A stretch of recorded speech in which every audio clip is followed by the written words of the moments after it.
All right. Big W is an Australian company founded in New South Wales in 1964. It is a company under the Woolworths Group and it started in New South Wales on the eastern coast of Australia. As of 2019, Wikipedia and the rest say that 176 stores nationwide are operating with around 18,000 employees across the mainland of Australia and Tasmania. What is Big W? Well, it's kind of like a Walmart. It's classified as a discount variety store where you walk in and you can get $2 underwear, you can get $20 underwear, you can get pajamas for $7, you can get gaming systems for usually about $50 less than you would get them at, say, a place that actually sells gaming systems and games and things of that nature. It also has kitchen appliances, it has sanitary items, it has stationery for back to school, and it also has toys. So people are up in arms about something called Deddy bears. What is a Deddy bear? I know what a Deddy bear is because I frequent alternative sites to buy my clothes and various presents for people. And so I knew what a Deddy bear was prior to them being put into Big W stores. They are a plushie that's super cute and they kind of look dead. So they're a plushie with, say, they have stitches under their eye or they have mummy bandages. And they're pretty cool. They come with an autopsy card, which tells you the length of them, their blood type, and how they died. The reasons are things like a mysterious virus, a wooden stake to the heart, and bandages that are too tight, causing eyeballs to pop out. Which is funny. The other draw card of these items is that they come in black bags. And they are body bags, which is kind of like akin to surprise. You don't know exactly what you're going to get, so there is some kind of surprise and some kind of anticipation to what you will open this bag to. So what happened is some Karen wrote on Facebook that these things are disturbing, even though she claims to be progressive. She just finds that they're so super soft. I like to say that I'm pretty progressive and fairly tolerant, but I feel this is a bit much. So there are some parents that think having these in the store aimed at young children is inappropriate. Funny that since this is the place that stocks Yumi Stein's and Dr. Melissa Kang's book on sexual relations, which also tells teenagers how to masturbate. So some consistency wouldn't go astray, but there you go. Welcome to Sex, which is the title of the book, is apparently aimed at children between the ages of 12 and 15, which is kind of when they learn this kind of stuff in high school anyway. So I get it. It's not exactly the same thing. However, these people have also written best-selling guides, Welcome to Your Period, Welcome to Consent, and Welcome to Your Boobs, and also Welcome to the fucking Grift, right? Anyway, so this book is packed with honest advice about everything you need to know.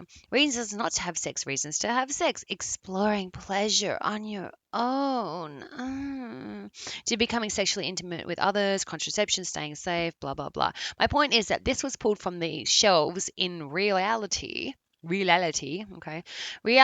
it was made only available to order online. I was curious. I wanted to look inside this thing. I've seen a couple of stills. It's not exactly as bad as those other books that are aimed at really young children that are quite graphic, but I did want to have a look and have a research. However, I don't really want to pay the postage fee, so fuck it. Moving on. Of course, somebody please think of the children crowd have brought in quote unquote experts. We've seen how much experts have done for us the last few years, but anyway, let's just keep rolling with that. Apparently, we have an expert called Dr. Deidre Brandner, who is a child psychologist, and says that toys with dark themes can cross the line and result in young children being exposed to adult concepts. Wow. So young children can be exposed to adult concepts regarding sexuality and gender, but not a bear that has vampire teeth. Lady. So moving on from that, there's this other guy called Mr. Curry, and he apparently is the CEO of Unbound Mind Psychology. And he is saying that he echoes Mrs. Brandner's views, claiming the Deddy bears might cause more harm than good to young children. He said that the macabre toys can be confronting to young children who have little exposure to morbidity, death, and suffering, or suffer from anxiety. Because children at the age that it's aimed at are really looking for that kind of thing and can identify it rather than just pick out the bright coloured toy. Okay. He added that concepts related to death and mortality should be discussed in a safe, controlled, and open environment. And he said, unexpectedly encountering the concepts of being burned alive or succumbing to your flesh rot by reading a mock autopsy report in the toy section of a discount department store is not conducive to the healthy emotional development of a young child. Have you ever seen an autopsy report? It does not look like that, you dickhead. But weren't you just complaining that it's for 2 younger children? How the fuck are they reading the autopsy report unless you read it to them? And on that note, if you've got to explain what those things are, as DG Brandber, fucking what? As Dr. Brander also said, it's introducing terms beyond a young child's vocabulary, including autopsy and body bag, which is not a good thing. How come other places are introducing things like gender affirming and orchidectomy? This seems like one of those benign things that is benefiting everybody by getting clicks and fake outrage because it's drawing attention away from what you actually maybe probably should be looking at. Moving on to weird toys. Okay.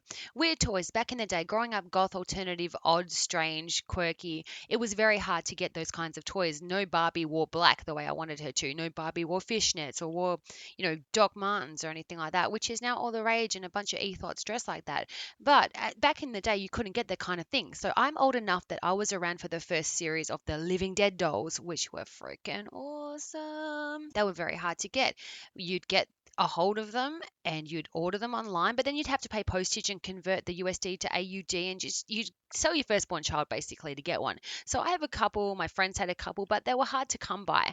And now there is an influx of toys that are slightly macabre, slightly weird, or a little bit different. So you know what Monster High is, right? Unbeknownst to me, behind my back somewhere, they have actually had a TV show, a cartoon, and a movie. I just saw green skin Barbies in the shops and I was like, what's this? Monster High?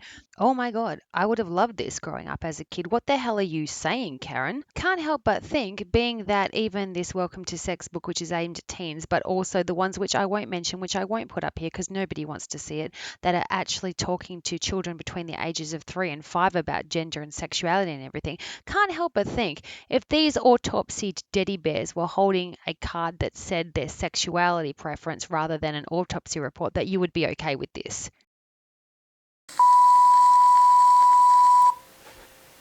Don't want to be one of those people that's asking you to sub and like, but if you feel like commenting or liking, that would help me out. It'll give me the power to do more of these episodes.